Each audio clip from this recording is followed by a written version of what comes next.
아마도 자녀를 키우는 분들이라면 자녀를 어떻게 키우는 것이 가장 좋을까 하는 그런 생각들을 다 하고 계시지 않을까 생각합니다. 그러나 저마다 여러 가지 교육의 철학과 기준을 가지고 열심히 수고하시지만 그 순간순간마다 우리가 느끼는 것은 참 어렵다라는 겁니다. 우리의 마음대로 아이들이 잘 따라와 주지 않을 때가 있고, 또 부모가 원하는 대로 아이들이 따라와 주었지만 나중에 보니까 그것이 정말로 바람직한 길이 아니었던 경우도 있고, 그래서 참 우리가 지혜롭게 자녀를 가르친다라고 하는 것 쉽지가 않습니다.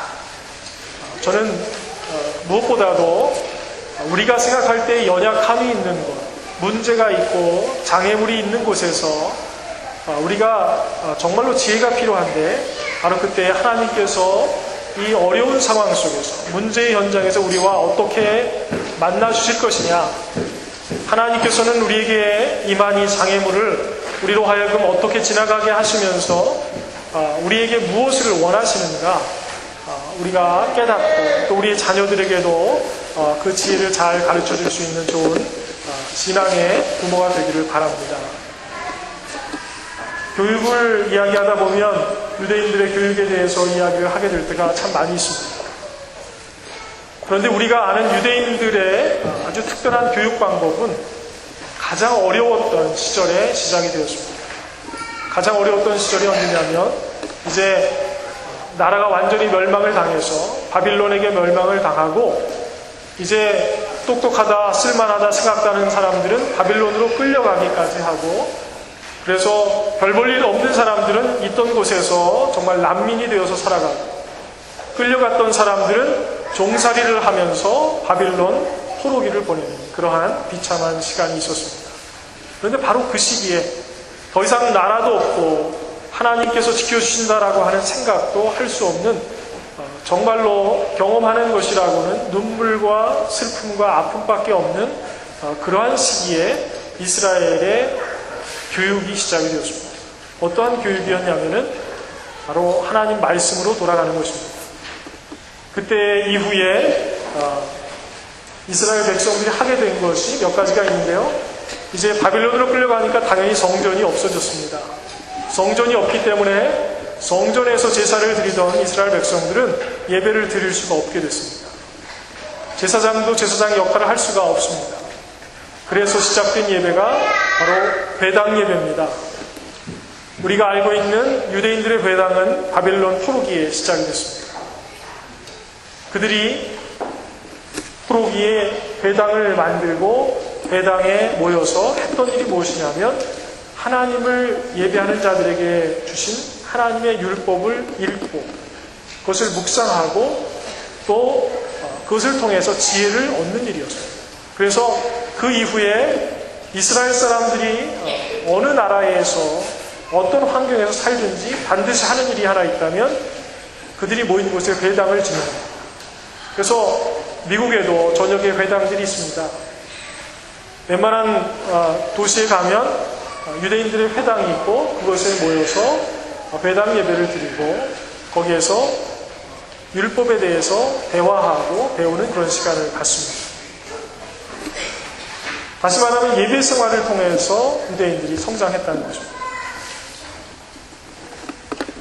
네 가지 유대인들이 자녀들을 가르치면서 중요하게 생각하는 것이 있는데요. 첫 번째는 우리가 쉐마라고 부르는 신명기 6장 4절에서 9절까지의 말씀을 아이들에게 암기를 시키는 것입니다.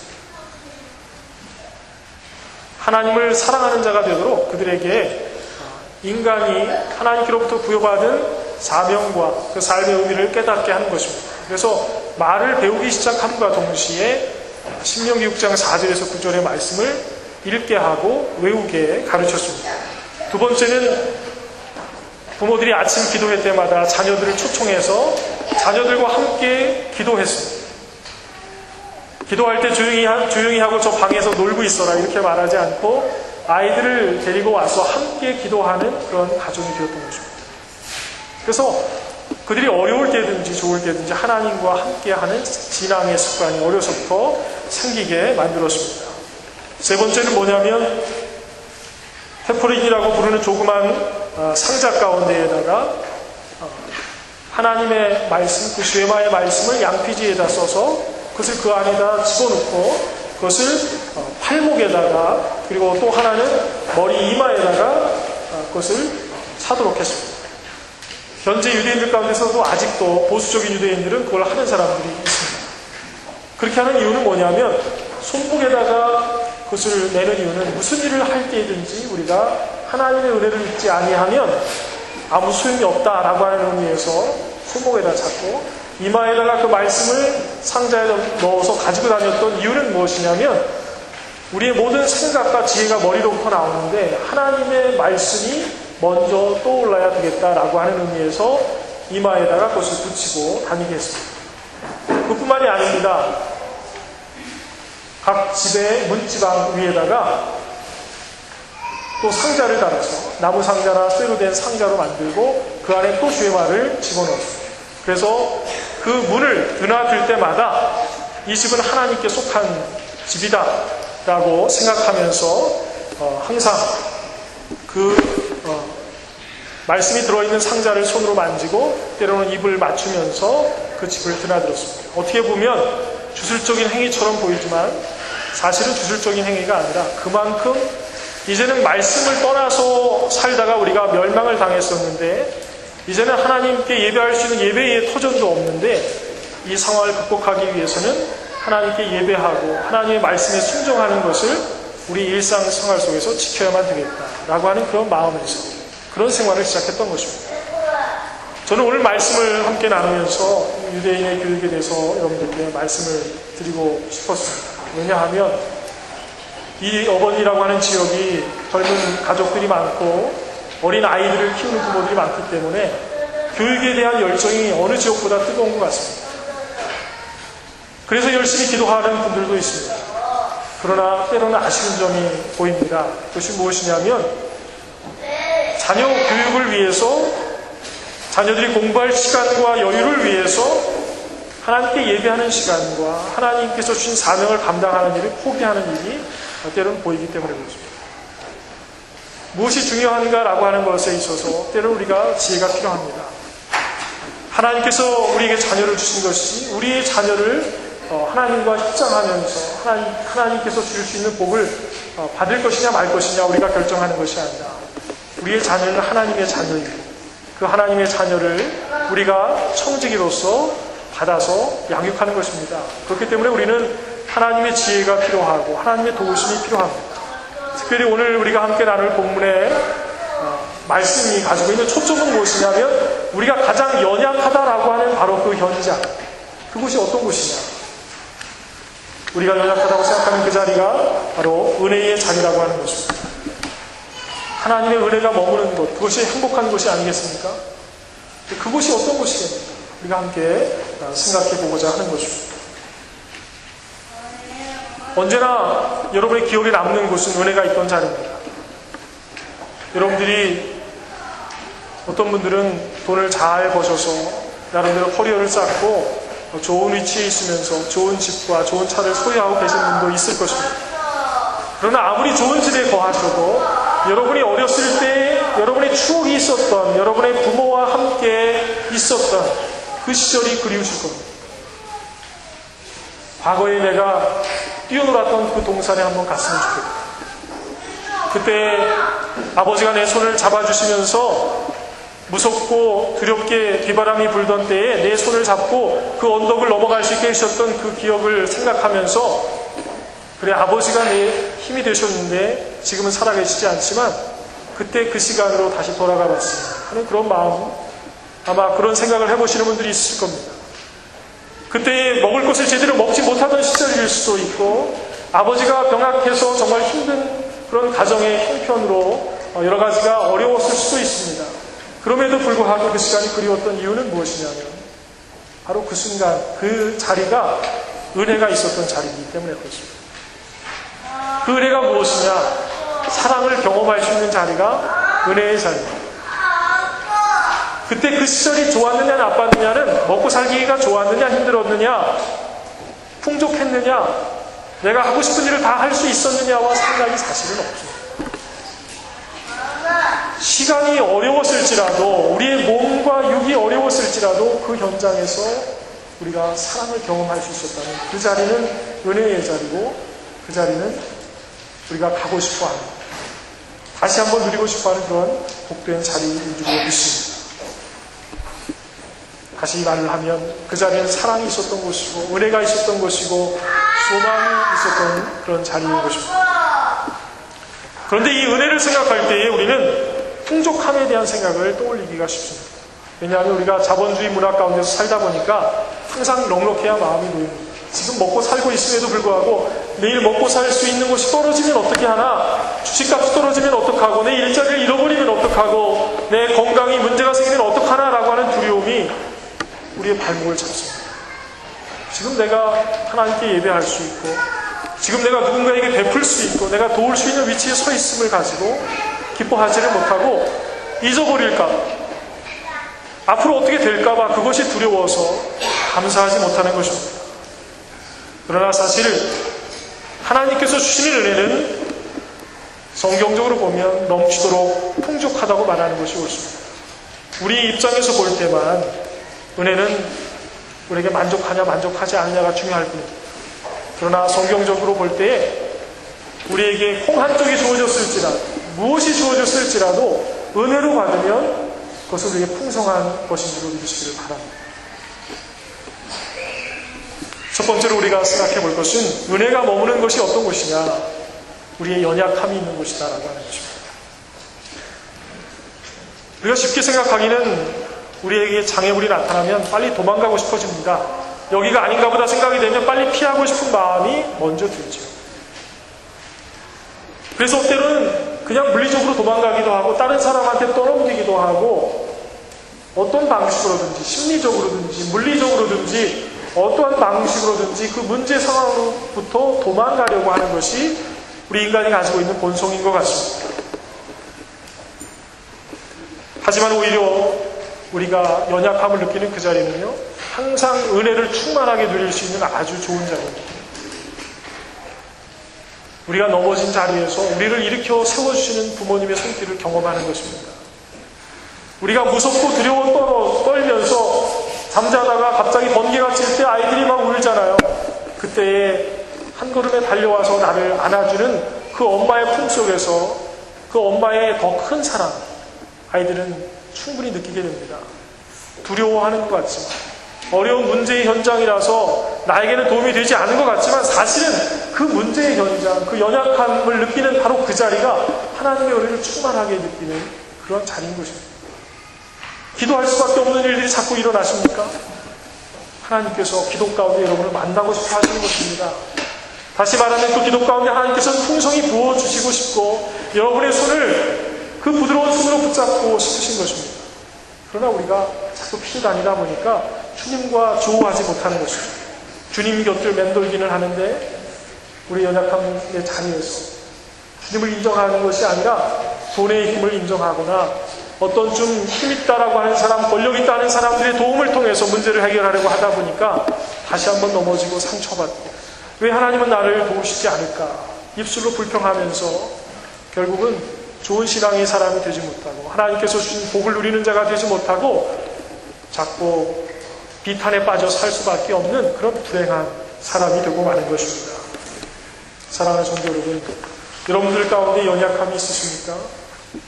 그 연약함 때문에 우시는 것이 아니라 그 연약함으로 인하여 주님의 은혜를 충만히 누릴 수 있는 여러분들이 되시길 바랍니다. 주님의 손을 붙잡을 수 있는 기회가 주어진 것입니다. 나의 교만함을 꺾을 수 있는 기회가 되는 것입니다. 그 시간이야말로 너무나도 풍성한 시간이 될 줄로 믿습니다. 고린도 후서 9장 8절 말씀을 보면은요, 하나님이 능히 모든 은혜를 너희에게 넘치게 하시나니 이는 너희로 모든 일에 항상 모든 것이 넉넉하여 모든 착한 일을 넘치게 하게 하려 하십니다. 아멘. 이렇게 말씀하셨습니다.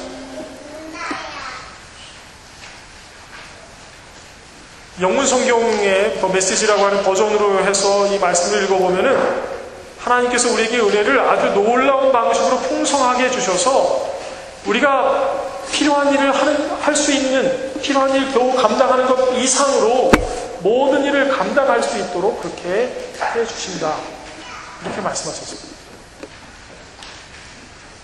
우리는 어떤 문제가 생겼을 때 이 문제를 그냥 해결만 했으면 좋겠다라고 생각하는데, 주님이 우리의 연약함 속에서 우리를 만나주시면서 우리에게 부어주시고자 하는 것은 무엇이냐면, 그저 감당할 수 있을 정도가 아니라 그 이상의 것입니다. 나의 연약함 속에서 하나님, 저는 여기를 그냥 건너갈 수만 있으면 좋겠습니다. 피할 수만 있으면 좋겠습니다. 살려만 주시면 좋겠습니다. 이렇게 하나님께 우리가 간구하는 것은 너무나도 초라한 것이지만, 주님께서 우리에게 주시고자 하는 것은 그저 겨우 그 상황을 모면하는 것이 아니라, 그 상황을 통하여 성장하고 그 상황을 통하여 더 이상 쫓아가는 사람이 되는 것이 아니라 앞서가는 사람이 되고 주님의 능력을 감당할 수 있는 주의 사람이 되게 하시고자 하는 것입니다. 어떻습니까? 여러분이 지금 처한 문제의 상황이 있다면, 정말로 은혜라고 하는 것을 경험할 수 없는 눈물이 나오고 한숨이 나오고 답답한 그런 상황이 있다면, 오히려 주님 앞에 조용히 무릎을 꿇어서 주님께서 우리에게 허락하신 그 은혜를 충만히 누리시는 여러분들 되시기를 바랍니다. 두 번째로, 은혜가 머무는 곳은 거룩한 곳입니다. 거룩한 곳이 어떤 곳입니까? 제가 여러분들에게 말씀을 증거할 때마다 이 거룩함에 대해서 누차 강조해 왔습니다. 거룩한 곳은 그냥 깨끗한 곳을 말하는 게 아닙니다. 우리 성도들, 성경의 말씀대로 우리를 성도라고 부릅니다. 예수를 믿는 우리를 성도라고 부릅니다.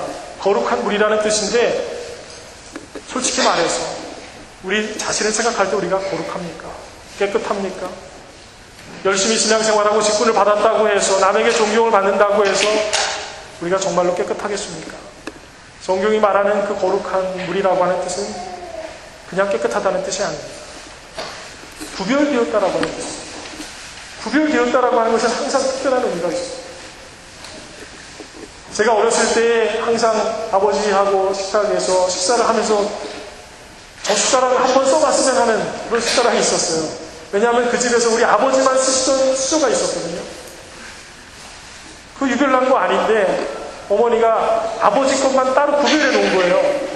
그 숟가락으로 먹으면 더 배부를 것 같고 더 행복할 것 같은 그런 생각이 들었습니다. 그래서 나도 좀 빨리 커서 결혼해서 나도 저런 수저 하나 가져봤으면, 이런 생각을 해봤는데, 우리 집에는 특별한 수저는 없습니다.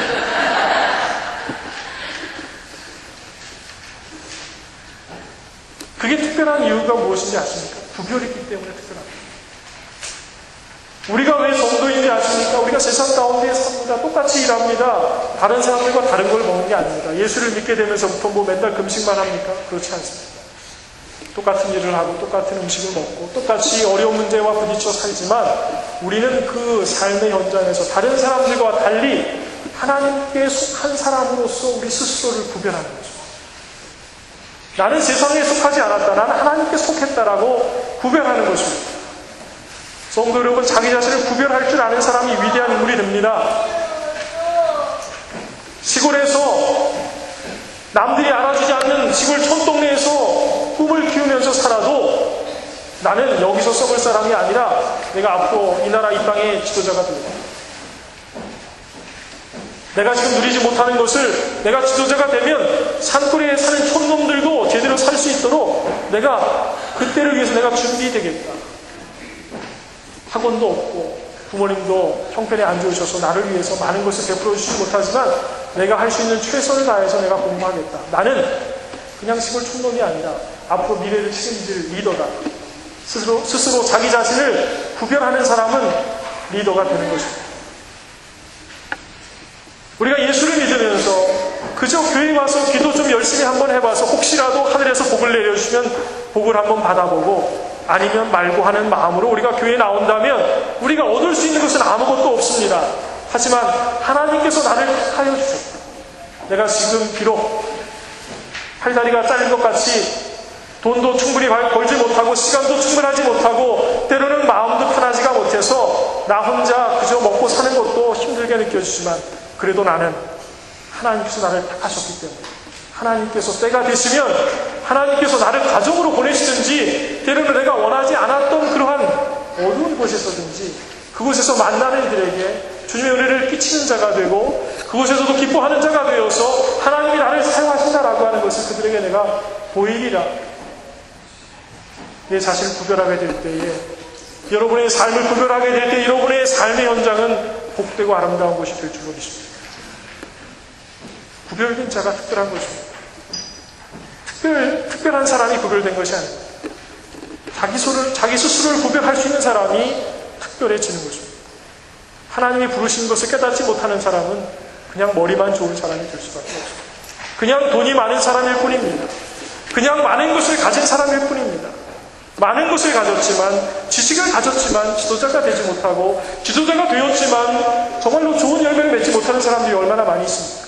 교회를 다니고 있지만 하나님의 뜻을 알지 못하는 사람이 얼마나 많이 있습니까? 하나님께서 우리를 구별하신 그 뜻을 깨닫는 그 자리가 복된 자리인 줄로 믿습니다. 모세가 아무것도 아니었을 때, 할아버지가 돼서 양이나 치면서 그냥 신세 한탄할 수밖에 없는 그때에 하나님께서 그 모세를 불러주셔서 그 광야 한가운데에서 여기는 거룩한 곳이다, 이 발의 신발을 벗어라 말씀하십니다. 거기가 뭐 그렇게 거룩한 곳입니까? 광야 한가운데 가시덤불이 있는 그곳이 거기가 무슨 거룩한 곳입니까? 하나님께서 구별해 주셨기 때문에 거룩한 곳입니다. 할아버지지만 내가 너를 택해서 내 민족을 이집트에서 불러내리라 말씀하시면, 하나님 제가 무슨 능력이 있습니까? 말할지라도 하나님께서 불러내셔서 그에게 지팡이를 주시면서 주님의 능력을 허락하시면 그가 능력의 지도자가 되는 것입니다. 그것이 거룩한 것입니다.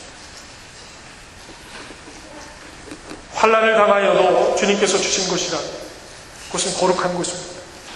여러분이 지금 환난의 때에 있다면 그 자리는 하나님께서 구별해서 여러분으로 하여금 하나님 앞에 무릎 꿇게 만드시고, 기도 속에서 응답을 경험하게 하시고, 주님의 옷자락을 만지게 하시는 은혜가 충만한 자리, 거룩한 자리인 것입니다. 특별한 곳입니다.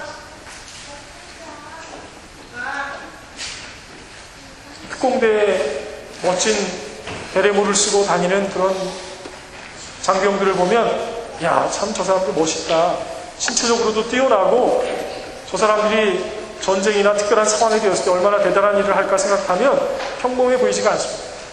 그런데 그런 사람들이 만들어지는 과정은 정말로 있을 수 없을 것 같은 그런 상황 속에서 만들어지는 겁니다. 훈련소에서 있지도 않은 어려운 문제 상황을 만들어 놓고 거기에서 부딪히면서 넘어지면서 욕먹으면서 그러면서 그 자리에서 그들이 성장합니다. 그 자리가 어떤 곳인지 아십니까? 그들을 구별하는 자리, 거룩한 곳입니다. 다른 사람들과 구별되는 곳입니다. 교회는 구별되는 곳입니다. 여러분의 가정은 구별되는 곳입니다. 여러분의 삶의 현장의 그 어려운 순간은 하나님의 손을 통해서 구별되는 곳입니다. 그것을 깨닫지 못하는 사람에게는 불평의 자리일 뿐입니다. 왜 인생이 이렇지? 왜 내가 남편을 잘못 만나서, 내가 왜 부모를 잘못 만나서 이 모양 이 꼴로 사나? 믿음이 그 정도밖에 안 되기 때문에 그렇게 사는 것입니다. 하나님께서 손을 내미셔도 그 손을 주님의 손으로 붙들지 아니하고, 하나님 저는 지금 일하느라고 바빠 죽겠는데 왜 자꾸 제 손을 내밀라고 말씀하십니까? 하나님 저는 먹고 살기도 바쁜데 왜 저를 자꾸 힘든 일에 나 신경 쓰기도 바쁜데 다른 사람을 챙기라고 왜 말씀하십니까? 어리석은 자들은 불평할 수밖에 없는 것입니다. 하지만 주님께서 우리를 구별하시는 그 거룩한 것이 복된 것인 줄 믿으시기를 바랍니다. 저는 제가 목회를 하면서 아버지께로부터 받은 것이 몇 개가 있습니다. 하나는 흰색 성의입니다. 제가 전에 한번 설교 중에 말씀을 한번 드린 적이 있는데, 이제 목회자가 안수를 받을 때에 처음 입게 되는 성의는 흰색입니다. 수소를 전혀 하지 않은 상태로 흰색 성의만, 로브만 입고 이제 그때에 목회자들을 통해서 감독님과 더불어서 안수할 때에 안수를 받고 목회자가 됩니다. 그런데 제가 미국에 유학 와서 보스턴 대학교를 다니고 있을 때에, 보스턴은 너무나 물가가 비싼 곳이고 가정 형편은 좋지 않았기 때문에 거기서 제가 유학생활을 버텨내기 위해서 일을 3개, 4개 할 수밖에 없었습니다. 그런데 거기에 있다가 제가 안수를 받게 되었는데, 이 성의가 너무 비싸기 때문에 성의 하나를 살 수가 없었습니다. 제가 살 수가 없고, 아버님도 은퇴를 하시게 되는데 아버님 형편이, 아버님은 항상 교회 모든 걸 다 집어넣으시는 분이셔서 심지어는 저희 어머니가 제 결혼을 위해서 넣어놓은 통장도 다 깨셔서 다 그냥 다 집어넣으셨기 때문에 남는 게 없었습니다. 송이 하나 살 돈이 없었습니다. 어떻게 해야 되나 이 아버지한테 사달라고 이야기하기도 그렇고 다른 목사님한테 빌려서 이제 연회에 가서 안수를 받아야 되겠다 생각했는데 그때 아버님께서 아무것도 준비하지 말고 그냥 연회로 와라. 그래서 그때 연회가 LA에서 있었는데 LA 갔더니 아버님께서 오래된 성의 하나를 꺼내셨어요. 근데 그 성의가 뭐냐면 아버님이 처음 입으셨던 성의였어요. 흰색인데 저는 그 생각을 하면 너무나 감격스럽습니다. 하나님께서 저희 아버지를 택하셔서 목회의 길을 처음 가게 하실 때 입게 하셨던 그 옷을 제가 입을 수 있었다고 하는 것 너무나 감사했습니다. 낡은 것이었고 사이즈도 저한테 그렇게 썩 잘 맞지 않았습니다. 별로 제가 좋아하는 스타일도 아니고 색깔도 바래져서 별로 이쁘지도 않습니다. 하지만 너무나도 감격스러울 수밖에 없었던 이유는 무엇이냐면 그 아버지의 목회를 위해서 하나님께서 주셨던 그 성의를 아들을 위해서 저에게 허락해 주셔서 제가 그것을 입을 수 있었다라고 하는 것이 너무나도 복된 것이었습니다. 제 형님도 목회를 하시는데 저희 형님은 좋은 것을 사서 입을 수 있는 그때는 기회가 되어서 입었지만 그것이 전혀 부럽지가 않았습니다. 왜냐하면 저희 아버지가 입던 것을 제가 입게 되었다라고 하는 것이 너무나 복된 것이었기 때문에 그렇습니다. 왜 그렇습니까? 구별된 것을 제가 얻을 수 있었기 때문이었습니다. 저희 아버님이 처음 목회를 하시면서 처음 사서 사용하시던 성경책을 저에게 주셨습니다. 너무나 낡아 있는데 그 성경책을 저희 아버지가 저에게 주시면서 저희 형한테는 증조 할머니가 쓰시던 훈민정음으로 된 집안에 내려온 가보 성경을 주지만 그것만큼 값지지는 않지만 이 성경은 내가 목회를 처음 시작하면서 기도하면서 내가 사용하는 것이다. 그 성경을 받고 제가 울 수밖에 없었습니다. 왜냐하면 그것이 사랑과 은혜가 충만한 하나님께서 구별해 주신 것이었기 때문에 그렇습니다. 사랑하는 성도 여러분, 여러분의 삶의 현장에서 여러분이 가지고 있는 것, 누리고 있는 것, 여러분이 서 있는 그 자리가 복되지 않다고 느껴져도 하나님께서 구별해 주셨다고 믿고 그 의미를 깨닫기 시작하면 그 자리는 은혜의 자리가 되는 줄로 믿으시기를 바랍니다. 구별됐다라고 하는 사실이 중요한 것입니다. 세 번째로 은혜가 머무는 것은 성령의 열매가 있는 것입니다.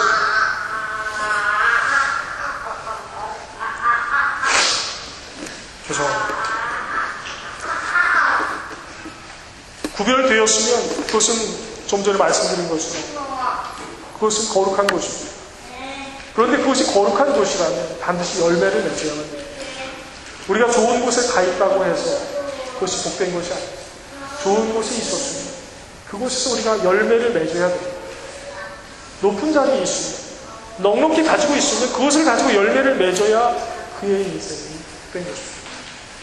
우리가 주님의 전에 나와서 예배하는 자가 되었으면 예배하는 자다운 열매를 맺어야 복된 것입니다. 그렇지 않다면 교회에 있다라고 하는 것이 불편할 수밖에 없습니다. 우리 교회에 정말 선남 선녀들, 성격 좋은 분들만 모여있지만 그래도 제가 압니다. 그래도 서로 바라볼 때는 불편하게 느껴지는 사람들이 있습니다. 저 사람만 아니면 우리 교회에서 내가 제일 이쁜 사람인데 하필이면 저렇게 이쁜 여자가 우리 교회에 새신자로 들어와서 나는 왜 밀려나게 됐을까? 혹시라도 그런 생각을 하시는 분이 있을지 모르겠습니다.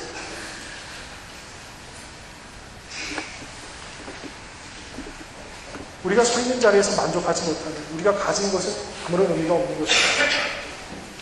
그분 무엇을 가지고 있어도 옆집 사는 사람이 더 많이 가지고 있는데 나는 언제 저렇게 될 수 있을까?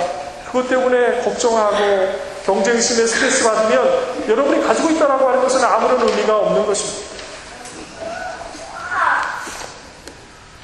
지금 가지고 있는 것이 연약하다고 생각해서 도망가고 싶고 그 삶의 현장을 인정하고 싶지 않고 그런 마음으로 살아가게 될 때에 하나님의 영이 우리와 함께 하시고자 하셔도 우리는 열매를 맺을 수가 없습니다. 왜냐하면 하나님의 영을 우리가 인정하지 않는 그곳에서 열매를 맺을 방법이 없기 때문에 그렇습니다. 성경에서 말하고 있는 성령의 열매가 어떻게 맺혀지느냐, 우리가 걱정할 필요가 없습니다. 많은 분들이 성령 충만함을 어떻게 만나요? 성령의 열매를 맺는 사람들, 성령의 연사를 가진 사람들은 도대체 어떤 사람들인가요? 아주 특별한 사람이라고 생각합니다. 특별하다라고 하는 의미는 맞습니다만은 하나님께서 구별해 주셔서 특별할 뿐 그 사람들은 우리가 다른 사람이 아닙니다. 다만 어떤 차이가 있습니까? 그들은 하나님의 영에게 자기의 삶의 모든 자리를 내어준 사람입니다. 성령이 충만하다라고 하는 것은 무엇이냐면 더 이상 내가 내 삶의 주인이 되지 않고 하나님이 내 삶의 주인이 되시는 것이 성령 충만합니다. 그래서 성령의 열매를 누가 맺느냐? 말로는 우리가 맺는 것이지만 실질적으로 근본적으로 보면 성령의 열매는 하나님께서 하나님의 영을 통해서 하나님의 영이 우리의 삶 가운데 임재하셔서 그분이 열매를 맺게 하시는 것입니다. 하나님의 영이 없으면 맺을 수가 없다는 얘기입니다. 갈라디아서 5장 22절에서 23절을 보면 성령의 9가지 열매가 나옵니다. 사랑과 희락과 화평과 오래 참음과 자비와 양선과 충성, 온유, 절제, 이러한 것이 성령의 열매인데 끝에 나오는 말이 이렇습니다. 이 같은 것을 금지할 법이 없느니라. 하나님의 영이 우리의 삶을 주관하셔서 그분이 열매를 맺게 하시면 이 세상에 어떠한 것도 가로막을 장애물이 될 수 없다는 것입니다. 그런데 우리가 볼 때 이것이 장애물이다 생각하면 하나님의 방법으로 하면 세상의 방법과 싸울 때 우리는 질 수밖에 없지. 하나님, 교회 안에서는 하나님의 법이 이기지만 교회 밖에서는 하나님의 법대로 하면 우리는 아무것도 못해요. 기다려주세요. 제가 할게요. 라고 하면서 우리가 그 영적 전쟁의 자리로 나갑니다. 우리는 패배합니다. 패배하고 또 패배하고 주저앉고 그리고 입술로 불평하면서 비탄의 사람이 되어가기 시작합니다. 우리의 교회 생활은 힘든 시간이 될 수밖에 없습니다. 사랑하는 성도 여러분, 거룩한 곳에 우리를 부르셔서 우리를 거룩하게 인쳐주셨으면 우리는 거룩함에 합당한 열매를 맺어야 될 줄로 믿습니다. 하나님이 우리를 성도로 부르셨으면 교회에 다니는 사람이 되는 것으로 그치면 안 됩니다. 여러분의 스스로가 그래도 일주일에 주일날 빠지지 않고 나왔으면 내가 그래도 할 만큼 했다, 거기에 만족하는 그런 분들이 되지 않으시기를 바랍니다. 그게 무슨 의미가 있습니까? 하나님께서 여러분을 부결하셨으면 예배하는 자가 되는 것은 당연한 것입니다.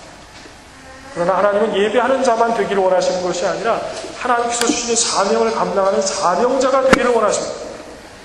사명의 자리는 우리의 연약함이 있는 것입니다. 장애물이 있는 것입니다. 아픔이 있는 것이고 어둠이 있는 것입니다. 빛이 빛의 역할을 하려면 어두운 곳에 가야 됩니다. 소금이 소금의 역할을 하려면 썩어지는 곳에 가야 되는 것입니다. 그것을 안 하겠다고 말하면 우리는 거룩한 열매를 맺을 방법이 없습니다. 결론적인 말씀을 드립니다. 여러모로 볼 때에 성경이 우리에게 가르쳐주는 은혜가 머무르는 곳은 우리가 생각했던 것과 좀 다른 곳입니다. 그것은 우리가 볼 때 어려워하는 것, 우리가 싫어하는 곳일 수 있습니다. 우리가 피하고 싶은 곳일 수도 있습니다. 그러나 그래도 주님께서 만약 가라고 명하신 곳이라면 그것은 쉬운 곳입니다. 왜냐하면 하나님께서 다 방법이 있으시고 계획이 있으시기 때문에 그렇습니다. 모세는 말할 줄도 모르는데 어떻게 가서 내가 도망 나왔던 이집트로 가서 어떻게 파라오와 대결을 할까, 그에게 뭐라고 말할까 걱정했지만 아론을 붙여주셨습니다. 우리가 두려워할 것이 무엇입니까? 하나님이 함께 하시는 곳으로 충만한 줄을 믿으시기를 바랍니다.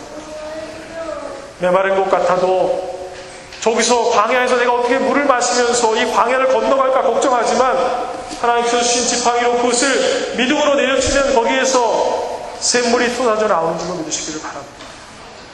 물을 가지고 다녀야 만족스러울 것 같지만 물이 없는 곳에서도 마시게 하시는 주님의 능력을 경험하는 것이 더 복된 것이고 그곳이 은혜가 머무는 곳입니다. 여러분의 삶의 연장이 좋아 보이든 나빠 보이든 여러분이 생각할 때 답답하고 막막하든 상관없습니다. 주님을 인정하셔서 주님의 은혜가 머무는 곳에서 그 자리에서 여러분의 삶을 구별하시고 주님의 은혜를 충만하게 누리고 하나님의 영이 여러분을 주관하게 하셔서 많은 성령의 은혜를 받는 여러분들이 되시기를 주 이름으로 축원합니다. 기도하겠습니다.